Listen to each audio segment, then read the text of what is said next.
Right. Hello, everybody. This is Robert. I'm here sharing a razor that I recently restored. This one had a pretty nasty chip at the toe. It's a fairly heavy grind, so there's quite a bit of work, or quite a bit of metal to work with. But first off, I start with removing the scales, making sure that I can get everything cleaned up properly, and so it looks all cohesive. I first mark out the pins with an awl, and this way it allows me to get better control drilling out the pins. This way the bit doesn't wander around, and it's about a 1/16 inch bit. It's about what the original ones are, and so I just show a glimpse of it, how my method works, and then I pin it out using a punch. That's a 1/16 inch punch or whatever, so it goes through the center, so it's not smashing anything else, and it's usually fairly non-destructive. It's only if the material generally it was made from horn. There's also bone and other scales stuff material, but generally it's fairly non-destructive, and it doesn't scratch up. If you do it right, it doesn't scratch up the scales. So here I'm doing a quick cleaning using an abrasive Dremel bit for cleaning it off and getting some of the gunk off of it. Excuse me.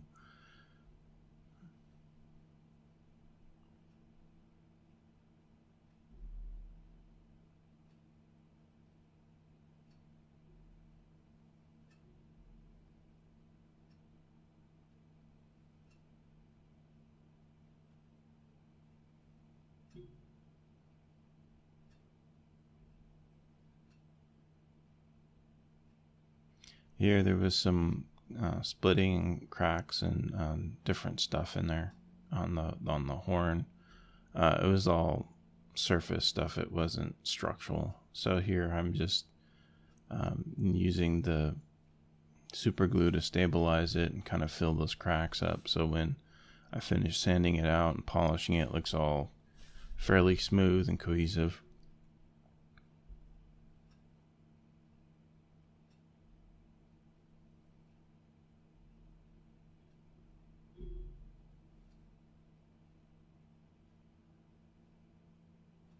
There's something about the blonde horn that's very satisfying.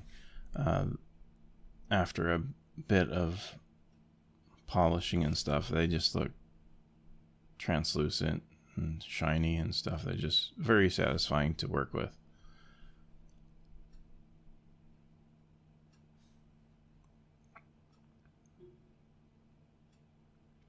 And also too, after removing layers, and generally they have a lacquer that they were finished with and covered with, but you still need to worry about them being drying out. So I put the wax on there to make sure that it rehydrates them, and also makes it look nice. So here I'm just cleaning up the metal. This blade was in fairly good condition, not too much surface rust. So generally, with this is just a light scrubbing to get the majority of the, not so much the patina, but like the imperfection stuff off of it, and make sure there's no rust hiding beneath it. Because sometimes you will see a patina, but it'll be hiding rust pockets underneath. So it's good to check them. Here I'm seeing what I work with using a shaped wheel, and so right now I'm just getting an idea of what material is going to be removed, and what's going to stay, kind of thing. Not all grinds are perfect through the hollow, and so you can see what the high spots are. Generally you can see the hone wear, and that'll give you a good clue of what's there, but right here I'm seeing how even the bevel was to begin with. checking with flatness. So with the spine, with it, there's some, it kind of humps out in the middle, but on both sides. So I am not concerned with that because it's continuous. It's if one side has the hump on one side and a dip on the other side. They call it warped, but that's just how it came out in grinding. And so that's usually the problem. But with this one, it's pretty consistent on both sides of the spine. So here I am, because there was so much material that needed to be, that was a pretty high spot. I don't know if you can see how shiny that part is. But my goal is to make sure that the metal where the apex is going to be is fairly straight. And so by checking that and getting those high spots off, I'm ensuring that I'm getting as close as I can to an even apex, making the bevel is straight. Because you can have some variations on the spine, but where it really matters is at the apex. If it's not lining up, you're going to get uneven wear on one side and none on the other. And so by making sure that it's coming together at the same point, it makes your life a lot easier for honing and maintenance and all that kind of stuff. And it looks nicer.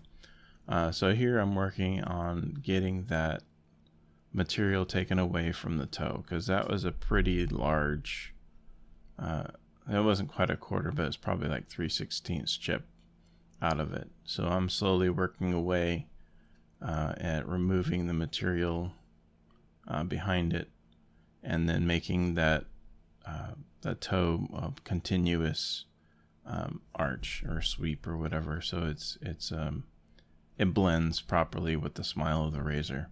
It's not going to be perfect because you're removing metal that around the missing spot, so you can only do what you can do. And so with this, I was using a smaller, finer grit sandpaper, and what this does is it allows you to see the parts that you're hitting and not hitting. So when you need to remove material, use the heavier grits, but I go back and forth to see what I'm actually needing to remove, because you'll get the lower grit will cut deeper into the area and look like you're where you need to be, and then you're actually not. So I don't know if you can notice or not, but that chip is still kind of there, but I'm slowly working my way up to that chip, even though I'm doing the finish around it, because I still got to do the honing aspect of it, and that's part of working up to that crack.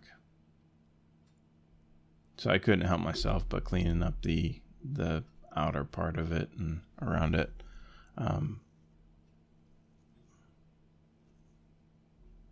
Just doing some polishing.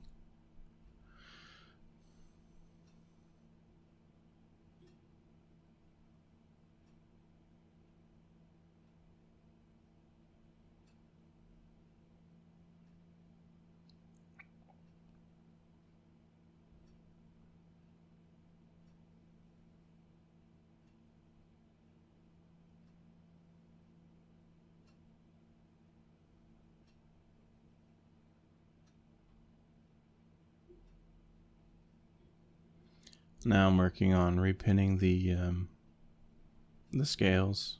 I like to condition that pin first. It helps with just getting the peening started. Making sure the wedge is on properly oriented. I don't know how many times I've done it where I put it on backwards or the wrong way, and had to take it apart and fix it, but you learn that pretty quick to check it first.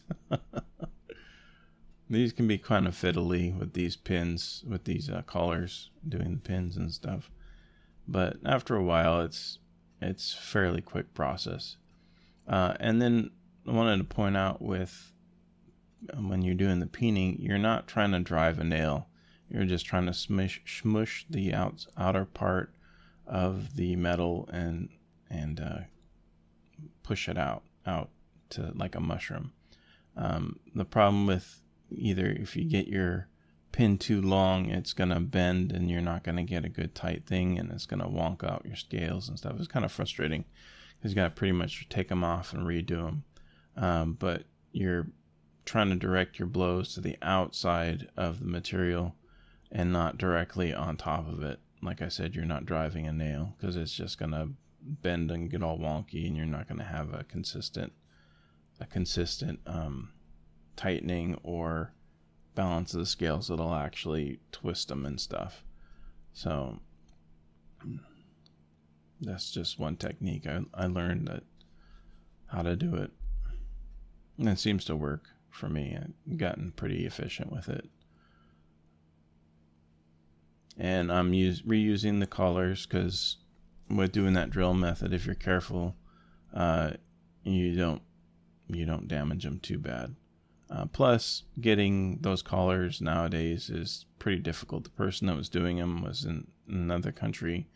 The one person that was carrying them was yelled straight and strop at him, and he hasn't been able to get a hold of them either. So the bulk amount for the best price is pretty hard to find. So you see here, it's all tightened up, all ready to go. I did some more. If you can see the chip is still there. So I did the honing or whatnot and made sure it was an even bevel. So I appreciate you guys watching. Take care and have a good one.